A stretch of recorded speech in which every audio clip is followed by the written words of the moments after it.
Motion moved. The question is that the sub-rule 4 of Rule 90 and Rules 97, 98 and second proviso to 99 of Rules of Produced and Conduct of Business in Telangana Legislative Assembly may suspended under Rule 358 of the said rules for the time being its application to the Telangana payment of salaries and pensions and removal of disqualifications Amendment Bill 2024. The Telangana Bhu Bharati Record of Rights in Land Bill number 2024 listed the agenda for today, the 18th December 2024 for the introduction, consideration and passing. Those who are for the motion, please say ayes. Those who are against, please say no. Ayes have it, ayes have it. The motion is carried and sub-rule 4 of Rule 90 and Rules 97, 98 and second proviso to 99 are suspended for the time being in its application for the aforesaid bills. I request the Minister for Revenue to introduce the Telangana Bhu Bharati Records of Right in Land Bill 2024. Minister Garu. Honorable Speaker, sir, I beg to introduce the Telangana Bhu Bharati Record of Rights in Lands 2024. The bill introduced. I request the Minister for Revenue to move the motion for taking into consideration of the Telangana Bhu Bharati Records of Rights in Land Bill 2024. Minister Garu. Honorable Speaker, sir, I beg to move for taking into consideration of the Telangana Bhu Bharati Record of Rights in Land Bill 2024. Motion moved. Minister Garu, please explain.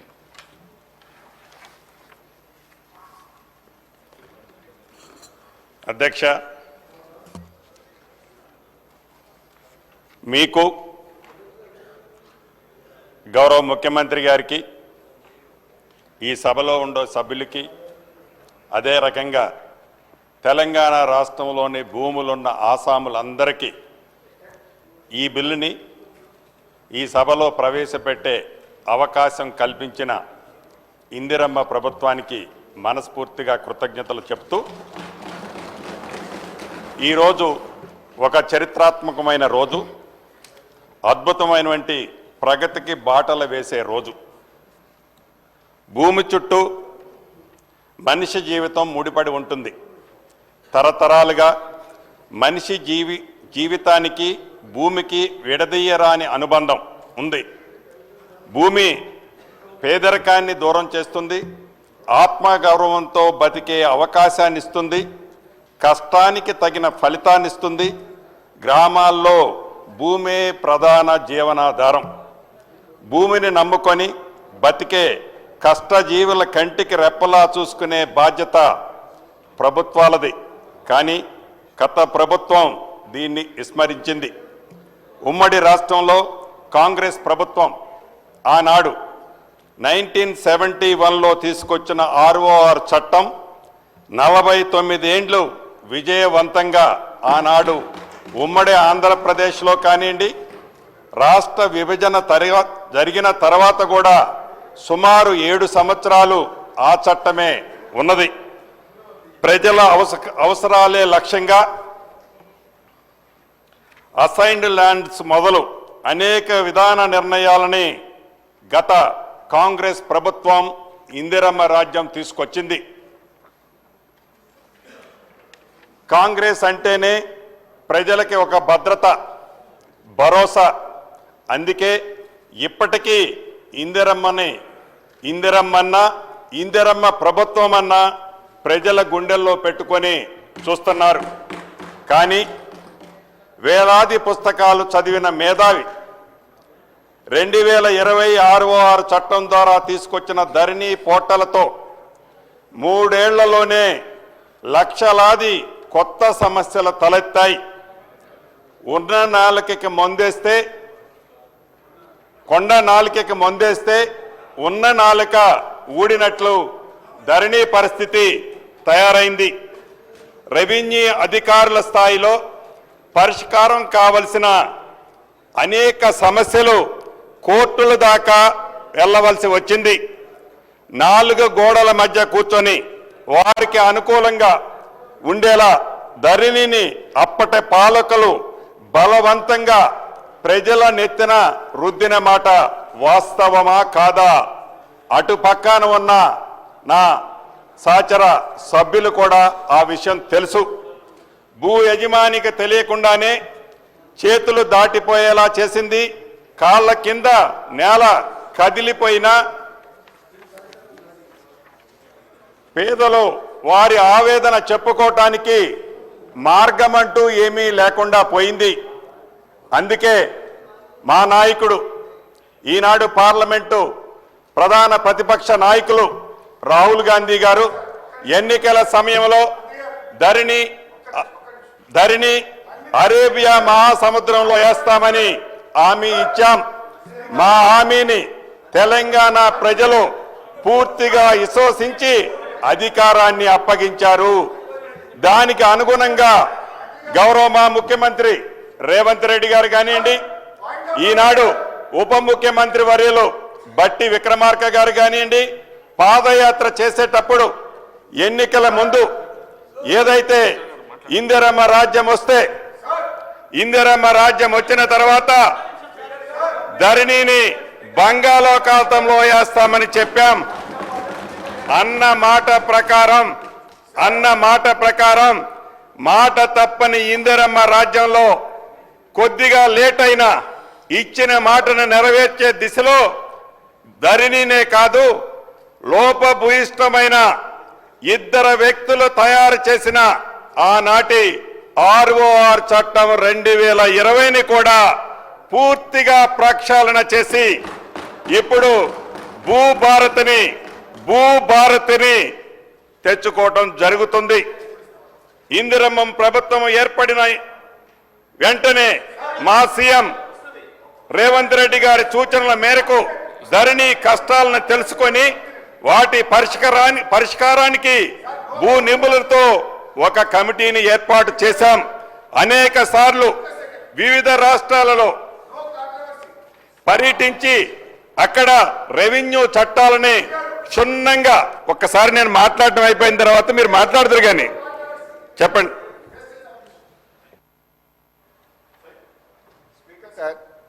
Only submission.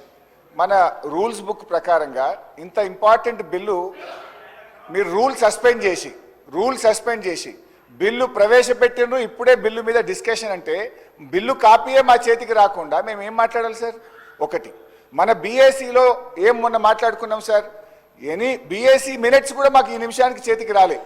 BAC minutes రావు, అసలు ఏ bill ఎప్పుడు పెడతారో తెలియదు. మీ ఇష్టం ఉన్నప్పుడు rule suspend చేసి bill table మీద పెట్టి ఇప్పుడే మాట్లాడండి అంటే అసలు బిల్లే మా చేతికి రాకుండా, బిల్లును మేము చదవకుండా ప్రతిపక్షం ఎట్లా పాల్గొంటుంది? మన రూల్ పొజిషన్ అసెంబ్లీ ఏం చెప్తుందంటే, ఏ బిల్ అయినా సరే ముందు రోజు ప్రవేశపెట్టి సభ్యులు ప్రిపేర్ అయ్యి నెక్స్ట్ డే వచ్చి మాట్లాడాలి. మనకు అసెంబ్లీ ఇంకా 2-3 రోజులని నడుపుతారు కదా మీరు. ఓకే, మంత్రి గారిని మాట్లాడమనండి, వీ విల్ కమ్ ప్రిపేర్డ్. ఈ బిల్లు మీద మంచి సూచనలు ఇస్తాం, డిస్కస్ చేద్దాం, మంచి అయింది చెడైంది మేము మాట్లాడదాం. దయచేసి టైం ఇవ్వాలని మీ ద్వారా కోరుతున్నాం. డెఫినెట్లీ అధ్యక్ష, ఈరోజు గౌరవ సభ్యులు హరీష్ రావు గారు బీఏసీకి సంబంధించిన సమాచారం ప్రతి గౌరవ సభ్యులకు మరి లెజిస్లేచర్ సెక్రటరియట్ సంబంధించి పెట్టడం జరిగింది అధ్యక్ష. రెండవది ఎజెండాలో బిల్స్కు సంబంధించిన అంశం పెట్టడం జరిగింది. సరే, వారు అడుగుతా ఉన్నారు సమయం కావాలని. ఆబ్జెక్టివ్ చెప్పిన తర్వాత సమయం అదే కాదు, డెఫినెట్లీ ఆబ్జెక్టివ్ వారు బ్రాడ్గా ఆబ్జెక్టివ్ భూభారతికి సంబంధించి చెప్తా, తర్వాత మరొక విరామం ఇవ్వండి అధ్యక్ష. విరామం ఇచ్చిన తర్వాత మళ్ళీ తిరిగి కన్వీన్ చేయండి అధ్యక్ష. తిరిగి చేసి మరి పూర్తి స్థాయిలో బిల్లు పరంగా చర్చ చేసే కార్యక్రమం చేయండి అధ్యక్ష. మాకేం అభ్యంతరం లేదు. సో ఒక్క నిమిషం, గౌరవ మాజీ మంత్రివర్యులు హరీష్ రావు గారు ఏదైతే వారు రేజ్ చేశారో, నేను కాంట్రవర్సీ మాట్లాడలేదు, కానీ హరీష్ రావు గారు కూడా వారి సూచనలు లిఖితపూర్వకంగా మాకు ఇవ్వటం జరిగింది. వాటిని కూడా ఈ బిల్లులో పొందుపరచబడిను. ఏదైతే హరీష్ రావు గారు ఆనాడు 2020 యాక్ట్ని తయారు చేసే నాడు వారు అక్కడ ప్రధానమైన స్థానంలో ఉన్నారు. ఆ ధరణికి కూడా నాకు తెలిసి వారు చైర్మన్ అనుకుంటాను, చైర్మన్ ఒక కమిటీలో ఏదో పెట్టారు. 2022లో కేసీఆర్ గారికి నియోజకవర్గంలో ముల్కల్పల్లి మండలంలో ఒక గ్రామాన్ని మోడల్గా మీరు చేస్తే ఈ ధరణి మీద వచ్చిన అబ్జెక్షన్స్ అన్నీ కూడా క్షుణ్ణంగా గౌరవ మాజీ మంత్రివర్యులు హరీష్ రావు గారికి తెలుసు. అక్కడ కూర్చున్న వాళ్ళందరూ కూడా ఈ చట్టంతో ఆనాటి ధరణితో బాధితులే.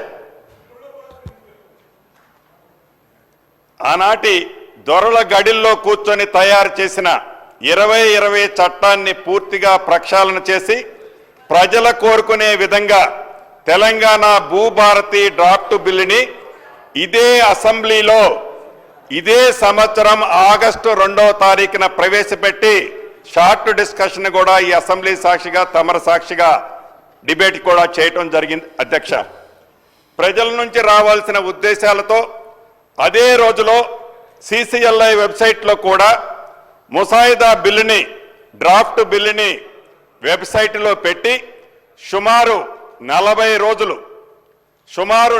రోజులు ఆ వెబ్సైట్కి అనేక మంది కవులు, మేధావులు, రిటైర్డ్ రెవెన్యూ అధికారులు, ఉద్యమకారులు, అదే రకంగా ఇందాక నేను చెప్పినట్లు హరీష్ రావు గారు కూడా గౌరవ హరీష్ రావు గారు కూడా 7 పేజీల లెటర్ రాయటం జరిగింది. అదే రకంగా మాజీ పార్లమెంటు సభ్యులు వినోద్ కుమార్ గారు కూడా 5 పేజీల లెటర్ డ్రాఫ్ట్ చేయటం జరిగింది. ఈ రకంగా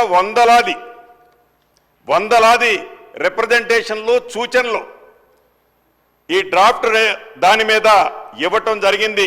వాటిలో ప్రజలకి మంచి జరిగేవి, ప్రజలకి ఉపయోగకరమైనవి, ప్రజలకి మంచి జరుగుతుంది అనుకున్న వాటన్నిటినీ ఈ డ్రాఫ్ట్లో పొందుపరచగలగటం జరిగింది. అధ్యక్ష, అదే రకంగా ఈ డ్రాఫ్ట్ని ఒక వెబ్సైట్లో పెట్టడమే కాదు, లిఖితపూర్వకంగా రిక్వెస్ట్లు వాళ్ళ అభ్యర్థనలు తీసుకోవటమే కాదు, 33 జిల్లాలలో కలెక్టరేట్లలో దీని మీద విస్తృతంగా ఒకరోజు డిబేట్ చేసి ఆ సూచనలన్నిటినీ కూడా తెప్పించుకొని ఈ కొత్త ROR చట్టం ఏదైతే భూభారత్ ఉందో దీన్ని ఈనాడు తమర ద్వారా ఈ సభకి పరిచయం చేయటం జరిగింది. అధ్యక్ష, అదే రకంగా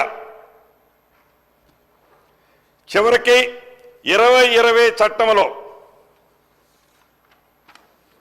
ఒక చట్టం మీద ప్రజల నుంచి అభిప్రాయాలు సేకరించి ఇన్ని రోజులు డిబేట్ చేసి ఇంత క్షుణ్ణంగా పరిశీలించి పరిపరి విధాలుగా దేశంలో ఉండే సుమారు 18 రాష్ట్రాలలోని 6 చట్టాలని క్షుణ్ణంగా పరిశీలించి ఈ డ్రాఫ్ట్ చట్టం తయారు చేయటం జరిగింది. అధ్యక్ష, అంతేకాదు ఈ చట్టంలో గతంలో కొన్ని ఏమి పొరపాట్లు జరిగాయో ఈ సభ ద్వారా గతంలో షార్ట్ డిబేట్ జరిగినప్పుడు చెప్పాను. మళ్ళీ కూడా తమర ద్వారా ఈ సభకే కాకుండా యావత్ తెలంగాణ రాష్ట్ర ప్రజలు ఎవరైతే ఈరోజు లక్షలాది మంది ఈ చట్టం ఎలా ఉంటుందని గడిచిన ఈ సంవత్సరం నుంచి ఎదురు చూస్తున్నారు, వారందరూ ఆమోదయోగ్యంగా ఉండే విధంగా ఈ చట్టాన్ని ఈరోజు తయారు చేయడం జరిగింది. ఉదాహరణకి మహబాద్ డిస్టిక్ ఉంది అధ్యక్ష, దీంట్లో కే సముద్రం మండలంలో నారాయణపురం అనే విలేజ్ ఉంది. ఈ నారాయణపురం అనే విలేజ్లో టిఆర్ఎస్కి సంబంధించిన ఎంపీటీసీ ధరావత్ రవి ఉంటారు. ఈ ధరావత్ రవి ఇందిరమ్మ ప్రభుత్వం వచ్చిన తర్వాత నా దగ్గరకే సుమారు 100 మందితో ఒక 4-5 సార్లు సెక్రటేరియట్లో ఉన్నప్పుడు వచ్చారు. అధ్యక్ష, వారి ఆవేదన బాధ ఏంటి అంటే ఈ 2020 చట్టం రాకముందు ఈ ధరణి పోర్టల్ లేనప్పుడు ఆ గ్రామంలో గిరిజనులకు సంబంధించిన సుమారు 1398 ఎకరాల 3 కుంటలు, అది సర్వే నెంబర్ 149, 150, 154, 165, 166, 168 ఈ సర్వే నెంబర్ల గల భూమి ధరణి రాకముందు ఇది పాస్బుక్లున్నాయి అధ్యక్ష. ఈ పాస్బుక్లున్న భూమి ధరణి అనే కాన్సెప్ట్ ఏదైతే తీసుకొచ్చారో, ఏదైతే 2020 చట్టాన్ని తీసుకొచ్చారో, ఈ చట్టంతో ఆ నిరుపేదలైన గిరిజనులు వారికి తరతరాల నుంచి అనుభవిస్తున్న ఆ భూమి మీద ఉన్న హక్కులతో పాటు మీకు ఈ భూమి మీద ఏమీ హక్కు లేదు, ఇదంతా ఫారెస్ట్ ల్యాండ్ అని తేల్చడం జరిగింది.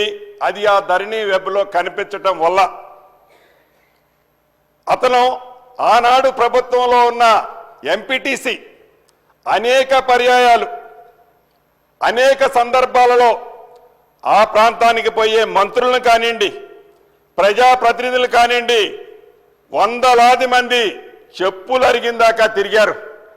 కానీ వారు ఏర్పాటు చేసిన ధరణి, వారి ప్రజాప్రతినిధి ఎంపీటీసీ కూడా న్యాయం చేయలేని పరిస్థితిలో ఆ చట్టాన్ని, ఆ వెబ్సైట్ని వాళ్ళు ఏర్పరచుకొని బాధపడ్డ సందర్భాలు ప్రత్యక్షంగా ఇందిరమ్మ రాజ్యం వచ్చిన తర్వాత నాకు కానీ మిగతా సహచర మంత్రులకు కానీ ఆ రవి అనే వ్యక్తి వచ్చి చెప్పడం జరిగింది. దాన్ని పరిష్కార మార్గం చాలా వరకు ఇందిరమ్మ ప్రభుత్వం అంటేనే పేదోళ్ల ప్రభుత్వం కాబట్టి దాన్ని పరిష్కార మార్గం కనుగొనే కార్యక్రమాన్ని చేపట్టడం జరిగింది. ఇలా ఒక ఎగ్జాంపుల్ మీ తమరి దృష్టికి తెచ్చాను.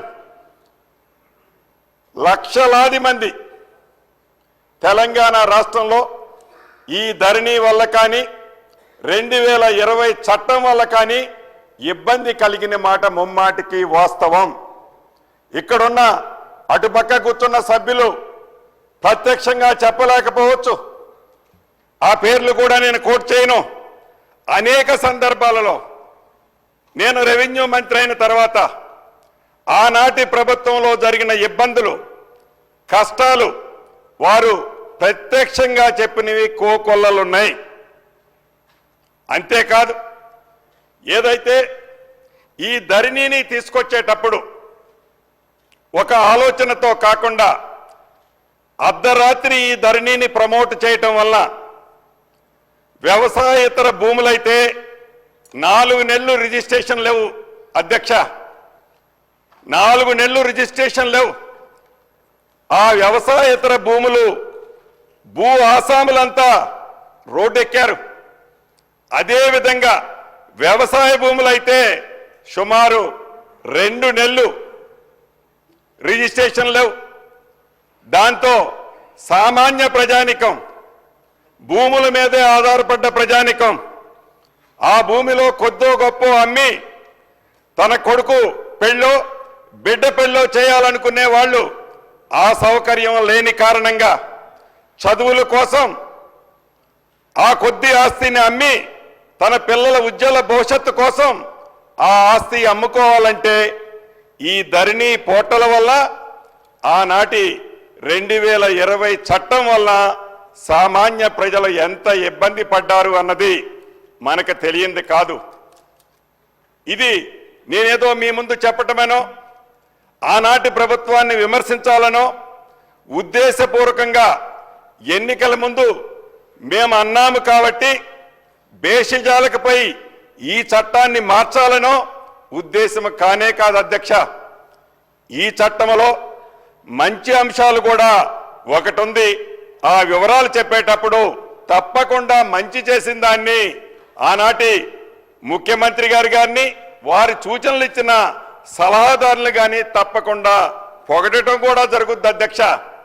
ఇక్కడ ఉద్దేశపూర్వకంగా వ్యక్తిగతంగా ఏదో ప్రతిపక్షాన్ని అంటే మాకేదో కలిసొస్తుందనే ఉద్దేశంతో ఆలోచన ఈ ఇందిరమ్మ ప్రభుత్వంలో మాకు కానీ మా నాయకులు రేవంత్ రెడ్డి గారు కానీ మా సహచర మంత్రులకు కానీ సభ్యులకు కానీ ఎవరికీ లేదన్నది తమరి ద్వారా ప్రధాన ప్రతిపక్ష నాయకులకి ఈ వేదిక ద్వారా తెలియజేస్తున్న అధ్యక్ష. ఇక ఈ ధరణితో ఈ 2020 చట్టంతో ఏదైతే అధికారంలోకి వస్తే ఇందిరమ్మ రాజ్యం వచ్చిన తర్వాత బంగాళాఖాతంలో వేస్తామన్న దాన్ని గ్రామీణ ప్రాంతంలో ఉండే రూరల్ ప్రాంతంలో ఉండే ప్రతి కుంట భూమున్న వ్యక్తులు కూడా ఇందిరమ్మ ప్రభుత్వాన్ని ఆశీర్వదించారు. ఎప్పుడైతే అనేక వేదికల్లో గౌరవ రేవంత్ రెడ్డి గారు కానీ మిగతా నాయకులు కానీ బంగాళాఖాతంలో వేస్తామన్న దాన్ని ఆనాటి ముఖ్యమంత్రి గారు ఈనాటి ప్రధాన ప్రతిపక్ష నాయకులు అనేక వేదికల మీద కోట్ చేశారు అధ్యక్ష. అద్భుతమైన చట్టాన్ని నేను తీసుకొస్తే, మీ అందరికీ ఉపయోగకరమైన చట్టాన్ని నేను తీసుకొస్తే తెలివి లేని ఆ దద్దమ్మలు, ఆలోచన లేని ఆ మూర్ఖులు ఈ ధరణి చట్టాన్నట బంగాళాఖాతంలో వేస్తారట. మీరు బంగాళాఖాతంలో వేస్తానన్న పార్టీని, ఆ వ్యక్తులని బంగాళాఖాతంలో వేయమని అనేక వేదికల మీద అనేక సందర్భాల్లో ఆ గౌరవ మాజీ ముఖ్యమంత్రి గారు సంబోధించారు అధ్యక్ష. ప్రజలకి ఒక క్లారిటీ ఉంది. ఒక చట్టం చేసినా, ఒక జీవో ఇచ్చినా, ఒక మెమో ఇచ్చినా పరిపాలనా దక్షులుగా ఉన్న మనం మన సొంత అభిప్రాయాలు సామాన్య ప్రజల మీద రుద్దితే, సామాన్య ప్రజల అభిప్రాయాలకు భిన్నంగా నిర్ణయాలు తీసుకుంటే ఫలితాలు ఎలా ఉంటాయో ప్రత్యేకంగా నేను చెప్పనవసరం లేదనుకుంటా అధ్యక్ష. ఆ ఫలితాలు ఏదైతే ఇందిరమ్మ రాజ్యం తెలంగాణ రాష్ట్రంలో వచ్చిన దాంట్లో 4 కారణాలుంటే ప్రధానమైన కారణం ఈ ధరణి, ఈ 2026 చట్టమని తమర ద్వారా ఈ సభలో ఉన్న నా సహచర మిత్రులకే కాదు, ఓట్లేసి గడిచిన ఎన్నికల్లో తెలంగాణ రాష్ట్రంలో ఇందిరమ్మ ప్రభుత్వాన్ని తెచ్చుకున్న ప్రతి ఒక్కరికి తెలుసు. కాబట్టి మరొక్కసారి దాన్ని గుర్తు చేయాల్సిన బాధ్యత నా మీద ఉంది. కాబట్టి తమరికి సవినయంగా ఈ సభలో ఉన్న సభ్యులకి వివరించుకుంటున్నాను అధ్యక్ష. ఇక ప్రధానంగా ఏదైతే ఈ తెలంగాణ భూభారతి 66/2024 చట్టంలో కొన్ని ప్రధానమైన అంశాలని తమరి ద్వారా ఈ సభలో ఉన్న సభ్యులకే కాకుండా రాష్ట్రంలో ఉండే లక్షలాది రైతన్నలకు భూమినే నమ్ముకొని భూమే వారి జీవితం అనుకునే వారికి ఉపయోగపడే విధంగా కొద్దిగా టైం తీసుకున్నా, అనుకున్న టైంకి ఈలేకపోయినా, సంవత్సరం అయింది ఇంకా మీ చట్టం ఎప్పుడు తీసుకొస్తారు, ధరణి ఎప్పుడు బంగాళాఖాతంలో వేస్తారని అనేక సందర్భాల్లో అనేక మంది మిత్రులు వేదిక మీద కూడా దాన్ని వక్ర రూపంలో మాట్లాడారు అధ్యక్ష. లేట్ అయిన మాట వాస్తవం. నాకు తెలిసి ఏదైతే ఈ ధరణిని, ఈ చట్టాన్ని తయారు చేసే దాంట్లో ఒక కమిటీని కాన్స్టిట్యూట్ చేశాము. ఆ కమిటీ అనేక పర్యాయాలు నాకు తెలిసి 22-23 సార్లు ప్రజల నుంచి వివిధ అభిప్రాయాలు సేకరించిన తర్వాత కూడా 22-23 సార్లు డ్రాఫ్ట్లు మారుస్తూ రాత్రి కూడా 1-2 అంశాల్లో పరి విధాలు ఆలోచించి సామాన్య ప్రజలకు ఇబ్బంది కలగకుండా ఉండే విధంగా ఈ చట్టాన్ని తేవాలని ఆ దిశలో లేట్ అయిందే తప్ప చట్టాన్ని సభలో ప్రవేశపెట్టాలి అనుకుంటే, ఏదో ఒక చట్టం ప్రజల మీద సామాన్యుల మీద రుద్దాలి అని అనుకుంటే ఇంత టైం పట్టి ఉండేది కాదు అధ్యక్ష. ఎందుకంటే ఒక చట్టాన్ని చేసేటప్పుడు ఆ చట్టంలో గతంలో జరిగిన పొరపాట్లు మళ్ళీ తిరిగి పునరావృతం కాకుండా ఉండే విధంగా పరిపరి విధాలుగా ఆలోచించి ప్రతి లైను క్షుణ్ణంగా పరిశీలించి అనుభవజ్ఞులైన అధికారులే కాదు మేధావులతో చర్చించి ఈ చట్టాన్ని తయారు చేయటం జరిగింది అని తమరి ద్వారా మరొక్కసారి ఈ సభలో ఉన్న సభ్యులకి రాష్ట్ర ప్రజలకి కూడా తెలియజేస్తున్నాను అధ్యక్ష. ప్రధానంగా కొన్ని అంశాలు తమరి ముందుంచుతాను. ఈ 2020 చట్టంలోని తప్పులని అధ్యయనం చేసి ఈ భూభారతి ద్వారా పూర్తిగా ఎవరైతే నిరుపేదలున్నారో ఈ రాష్ట్రంలో భూములున్న వాళ్ళు 5 కుంటలు 10 కుంటలు 20 కుంటల భూములుండి ఆ భూమి ఫిజికల్గా అంటే పొజిషన్లో వాళ్ళు ఉన్నారే తప్ప పేపర్ మీద లేక ఇబ్బంది పడుతున్నారో భూములున్న ప్రతి వారికి పూర్తి భద్రత కల్పించే విధంగా ఈ 2024 చట్టాన్ని తయారు చేశామని సవినయంగా మరొక్కసారి తెలియజేస్తున్నాను అధ్యక్ష. ఏదైతే ధరణిలో పార్ట్ బికు సంబంధించి 18,26,26,000 ఎకరాలు పార్ట్ బిలో ఉంది అధ్యక్ష. ఈ పార్ట్ బిలో ఉండే 18,26,000 ఎకరాలని ఈ చట్టము ద్వారా అది ప్రైవేటు భూమా గవర్నమెంట్ భూమా ప్రైవేటు భూమై 2014కు ముందు పాస్బుక్లుంటే ఏ కారణం చేత ఈనాడు దాన్ని పార్ట్ బిలో పెట్టారు. ఇది కోర్టులలో ఉన్నదైతే కోర్టుల పరిధిలో ఉన్నదైతే దాని గురించి మనం దీంట్లో చర్చించడంలా, ఎందుకంటే కోర్టు నిర్ణయించిన తర్వాతే దాన్ని మనం పరిష్కరించగలుగుతాం. అదే రకంగా ప్రభుత్వానికి సంబంధించిన అది ఫారెస్ట్ ల్యాండ్ కావచ్చు, వక్ఫ్ బోర్డు ల్యాండ్ కావచ్చు, ఇంకా దేవాలయ భూములు కావచ్చు, ఇతరత్ర ప్రభుత్వానికి సంబంధించిన సంస్థల్లో ఉన్న భూములని బైఫర్కేట్ చేసి ప్రజలకు సంబంధించిన ఆస్తులకి పూర్తి భద్రత ఈ పార్ట్ బిలో ఉన్న వాటిని ఈ చట్టం ద్వారా పరిష్కరించడం జరుగుద్ది అధ్యక్ష. అదే రకంగా గ్రామీణ ప్రాంతంలో ఉండే ఇళ్లుంటాయి అధ్యక్ష. ఆ ఇళ్లున్న స్థలాలకి ఇంటికి పరిసర ప్రాంతాల్లో ఉండే స్థలాలకి వాటికి ఏ రకమైన టైటిల్ ఉండదు అధ్యక్ష, ఏ రకమైన పేపర్ ఉండదు అధ్యక్ష. అటువంటి భూములు ఏవైతే ఆబాదీ భూములు కానీ అదే రకంగా గ్రామ కంటాలు కానీ వీటిని ఆబాదీ భూములకి గ్రామ కంటాల భూములకి పరిష్కార మార్గాన్ని కనుగొనేది ఈ చట్టంలో పొందుపరచడం జరిగింది. ఈ ఆబాదీ భూములకి రాబోయే రోజుల్లో వాటికి కూడా చట్టబద్ధతతో పాటు ఒక కార్డుని అంటే వారికి హక్కు ఉన్న కార్డుని పూర్తిగా ఈ చట్టంలో పేర్కొనబడింది. అదే రకంగా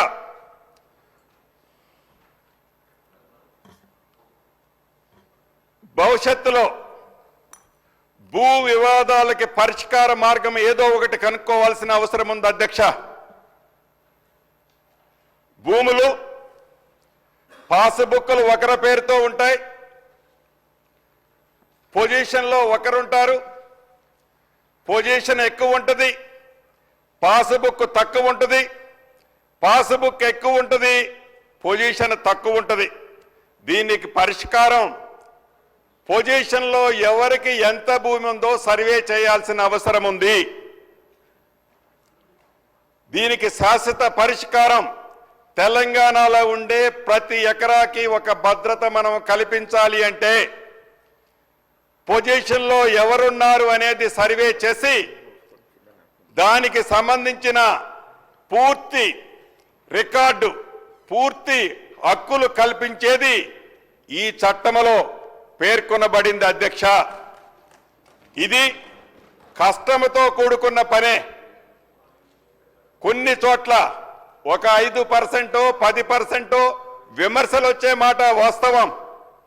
అయినా కూడా ఇప్పుడే కాకుండా ఒక పద్ధతి ప్రకారం దీన్ని సేకరించే విధంగా చట్టంలో ప్రయోజనం కల్పించడం జరిగింది అధ్యక్ష. అదే రకంగా ఇక రిజిస్ట్రేషన్ చేసేటప్పుడే దస్తావేజులున్న రిజిస్ట్రేషన్లో చేసేటప్పుడే ఆ భూమిని ఎవరైతే కొనుక్కుంటారో వారికి అదే నిమిషంలో మ్యుటేషన్ కలిగే అవకాశాన్ని గత ప్రభుత్వం కల్పించింది అధ్యక్ష. నాకు ఒక డాక్యుమెంట్ ద్వారా ఒక ఆస్తి సక్రమిస్తే ఆ ఆస్తిని నేను వేరే వాళ్ళకి అమ్ముకునేటప్పుడు నా ఆస్తి నాకేదైతే టైటిల్లో నా పేరుందో ఇమ్మీడియట్లీగా ఆ ఆస్తిని కొనుక్కునే వాళ్ళకు కూడా మ్యుటేషన్ చేసే అంశాన్ని అన్నిటికీ అదే పెట్టారు. మేము ఈ చట్టంలో దీన్ని 3 రకాలుగా విభజించడం జరిగింది అధ్యక్ష. మొదటి అంశానికి సంబంధించి ఏదైతే క్లియర్ టైటిల్తో భూములు అమ్ముకునేటప్పుడు కొనుక్కునే వారికి డాక్యుమెంట్తో పాటు మ్యుటేషన్ కూడా చేసే హక్కు 2020 చట్టంలో ఆనాటి మాజీ ముఖ్యమంత్రి గారు పెట్టడం జరిగింది. దాన్ని యాజ్ ఇట్ ఈజ్గా ఏ బేషిజాలకి పోకుండా అది మంచిది కాబట్టి దాన్ని యాజ్ ఇట్ ఈజ్గా ఉంచటం జరిగింది. అది ఒక్కటే ఈ 2020 చట్టంలో మంచి కార్యక్రమం. దాంట్లో కూడా ఒకటి మిస్ అయ్యారు అధ్యక్ష. ఏం మిస్ అయ్యారంటే దాంట్లో గౌరవ హరీష్ రావు గారు రాసిన లెటర్లో కొన్ని పాయింట్లో ఇది కూడా మెన్షన్ చేశారు అధ్యక్ష. దాన్ని కూడా పరిగణనలోకి తీసుకున్నాం ఈ చట్టంలో. ఏదైతే డాక్యుమెంట్ ద్వారా రిజిస్ట్రేషన్ జరిగిందో మ్యుటేషన్ అయిందో దాంట్లో కూడా ఏదైనా అబ్జెక్షన్స్ ఉంటే ఏదో ఒక ప్లాట్ఫారం మీద వాళ్ళు అప్లై చేసుకునే విధంగా ఈ డాక్యుమెంట్ ఎంఆర్ఓ గారి దగ్గర రిజిస్ట్రేషన్ అవుతుంది కాబట్టి నెక్స్ట్ అప్పీల్ అథారిటీ ఆర్డీఓ గారు కలెక్టర్ గారికి పెట్టడం జరిగింది అధ్యక్ష. ఎవరికైనా అభ్యంతరం ఉంటే అప్పీల్ అథారిటీని ఈ చట్టంలో పొందుపరచడం జరిగిందని తమర ద్వారా ఈ సభ్యులకి ప్రజలకి తెలియజేయడం జరుగుతుంది అధ్యక్ష. అంతేకాదు ఏదైతే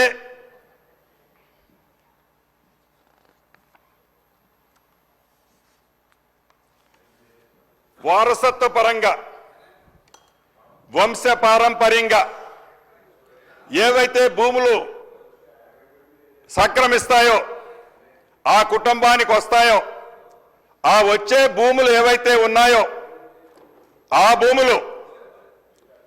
భూములు వారు రిజిస్ట్రేషన్ చేసేటప్పుడు గత చట్టంలో సేమ్ ఇందాక డాక్యుమెంట్తో ట్రాన్స్ఫర్ అయ్యేది ఎలా ఉందో అదే విధంగా ఇక్కడ కూడా పొందుపరచడం ఆనాటి 2020 చట్టంలో ఉంది అధ్యక్ష.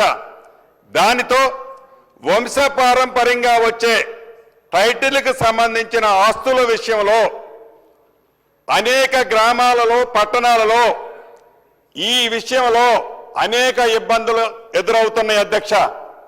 ఆ కారణంగా వంశపారంపర్యంగా ఏ ఆస్తులైతే వస్తున్నాయో ఏ ఆస్తులైతే రిజిస్ట్రేషన్ చేస్తున్నారో దాన్ని యాజ్ ఇట్ ఈజ్గా స్పాట్లోనే మ్యుటేషన్ చేయకుండా వంశపారంపర్యంగా ఎంతమందికి ఆ ఆస్తి మీద హక్కుందో ఒక్కసారి పునఃపరిశీలన చేసుకొని దానికి కూడా ఒక కట్ ఆఫ్ డేట్ పెట్టి ఆ కట్ ఆఫ్ డేట్ ప్రకారం దాన్ని మ్యుటేషన్ చేయాలనేది ఈ చట్టంలో పొందుపరచబడింది అధ్యక్ష.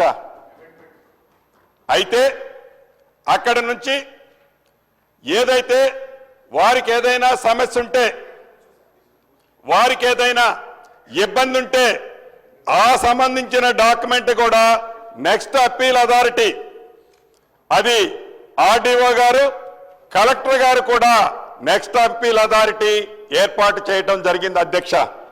ఇక మూడో భాగం ఈ రిజిస్ట్రేషన్లో మూడో భాగమైంది ప్రధానమైంది అధ్యక్ష. వారసత్వం అదే రకంగా క్లియర్ టైటిల్తో కాకుండా కోర్టుల ద్వారా ఓఆర్సీ ద్వారా 38E ద్వారా ఇలా ఒక 14 రకమైన అంశాలు ఉన్నాయి అధ్యక్ష. ఈ 14 రకాలైన అంశాలు ఏవైతే ఉన్నాయో ఈ 14 రకమైన అంశాలకు సంబంధించిన రిజిస్ట్రేషన్లు ఉన్నాయో ఏదైతే ఈ రిజిస్ట్రేషను ఎంఆర్ఓ గారు చేస్తే ఈ చేసిన ఎంఆర్ఓ గారిది మ్యుటేషన్ చేసే రైటు ఆర్డీఓ గారికి పెట్టడం జరిగింది అధ్యక్ష.